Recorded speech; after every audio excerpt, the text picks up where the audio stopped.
नमस्कार, मेरा नाम जय कुमार है और आज हम पढ़ेंगे शब्द और पद।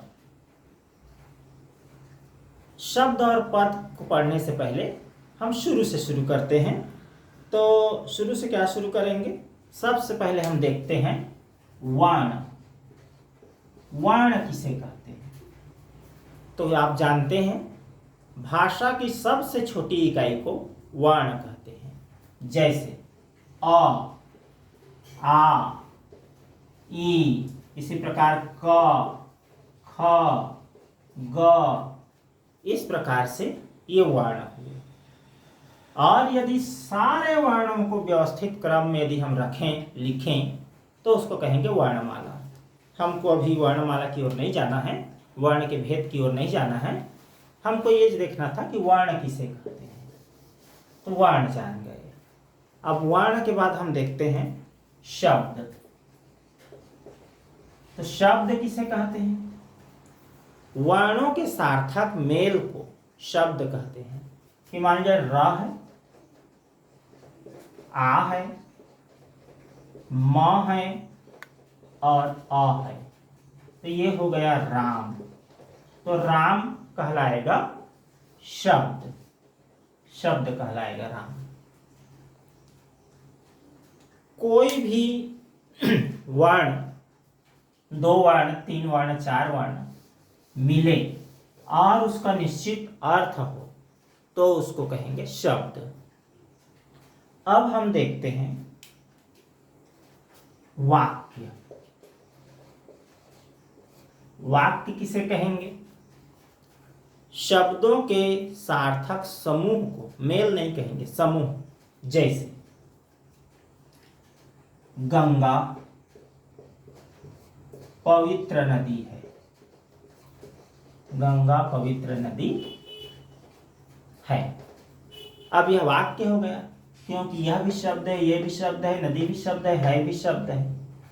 अब इन शब्दों का एक समूह हो गया और उसका कोई निश्चित अर्थ निकले तो शब्दों के सार्थक समूह, अर्थपूर्ण समूह, तो इसको हम वाक्य कहते हैं।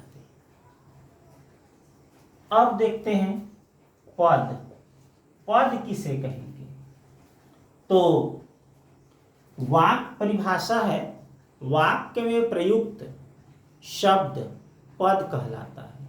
यह वाक्य के नियमों में बंधे हुए शब्द को पद कहते हैं। जैसे हमने रेखांकित कर दिया पवित्र को, तो पवित्र स्वतंत्र नहीं है, वाक्य के नियमों में बंधा हुआ है। या उतना भी नहीं जानना है तो ऐसा कह सकते हैं, जो शब्द वाक्य में प्रयोग हुआ है, अलग नहीं है, वह पद कहलाएगा। पद। तो अब कोई भी पवित्र को ना करके हम गंगा को कह दें तो गंगा भी एक शब्द करेंगे। अब हम देखते हैं शब्द और पद। तो शब्द और पद, तो शब्द तो स्वतंत्र हो गया। अब पद, तो पद के भेद देखते हैं, कितने प्रकार के पद। तो एक तो होंगे संज्ञा पद, फिर दूसरा होगा सर्वनाम पद, फिर तीसरा कहेंगे विशेषण पद,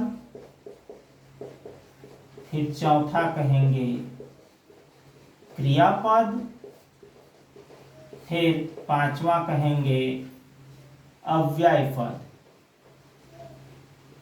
अव्यय पद, ये मुख्य रूप से 5 पद पढ़ेंगे।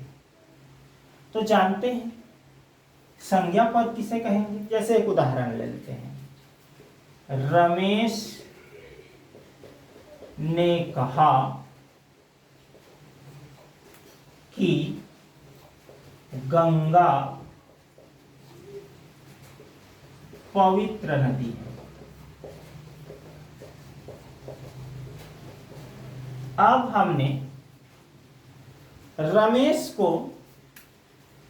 इकहरा उद्धरण चिन्ह से अलग कर दिया, कोट कर दिया या रेखांकित कर दिया। अब पूछे कि इस वाक्य में रमेश कौन सा पद है, तो ये होगा संज्ञा पद। अब मान लेते हैं रमेश को नहीं हमने रेखांकित किया, हमने कर दिया कहा, तो कहना क्या है, कहना है क्रिया, तो कहा जो है क्रियापद हो जाएगा। अब मान लेते हैं गंगा को कह देंगे तब भी संज्ञा पद। अब कहते हैं पवित्र को हमने कह दिया, कहा को नहीं कहा, तो पवित्र जो है कौन सा पद, तो पवित्र नदी की विशेषता को बता रहा है, इसलिए हो जाएगा विशेषण पद। एक और उदाहरण लेते हैं। हाँ, दुकान जाता हुआ, दुकान जाता हुआ वह लौट आया, दुकान जाता हुआ वह लौट आया। तो अब वह को कर दें, या ऐसा भी कह सकते हैं वह दुकान जा रहा है, तो वह जो है सर्वनाम पद हो गए। अब देखते हैं अव्यय पद। अव्यय पद के लिए हम देखते हैं कि जैसे हम कहें कि रमा धीरे धीरे धीरे धीरे लिखती है, रमा धीरे धीरे लिखती है कह दें, तो अब इसमें क्या हो गया, वाक्य बना दें इसको, और धीरे धीरे को हम रेखांकित कर दें। तो धीरे धीरे अव्यय पद है। क्यों?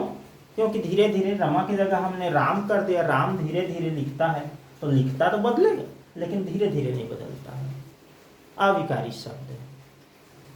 अव्यय उसे कहते हैं लिंग वचन काल वगैरह के बदलने से जो नहीं बदलता।